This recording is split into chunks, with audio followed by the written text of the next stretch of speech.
Yeah. And so you said there's a bigger market for nonfiction books. Why exactly do you think that is?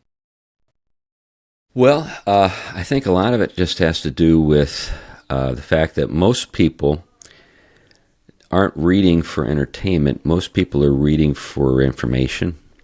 So let's say somebody wants to start a business and he or she is just not sure where to start. Well, they're ready to learn. They want to read something that helps them to do what they want to do. And that can be true for just tons of things, hundreds and hundreds of things.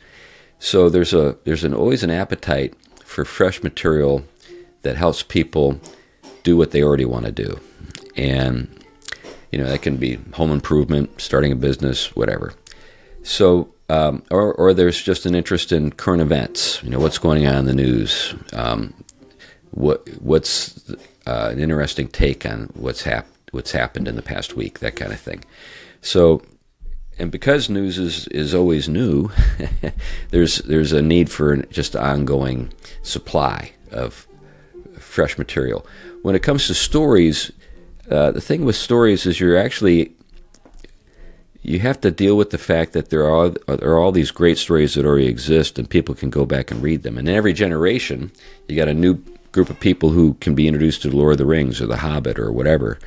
And so consequently, when you're writing fiction, you're not just competing with other writers who live at the moment. You're competing with people who have been writing for hundreds of years.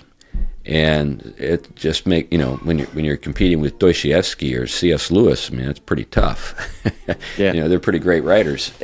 So their fiction is going to be very appealing to everybody. And so how do you break in? That's the challenge. And so, and then along that line, it's very hit or miss. Some people produce stories that just take off, obviously, like J.K. Rowling, but the vast majority of people who write fiction are sadly not successful. And so there are just lots and lots of people who have tried and not really been able to succeed when it comes to writing fiction. So those are the kind of the two things to keep in mind. I think if you're going to be a writer, you should maybe start with nonfiction just so you get some stuff in print, and then maybe have a fiction project that you're pursuing you're working on the side, and then hopefully you can get an opportunity to get it published.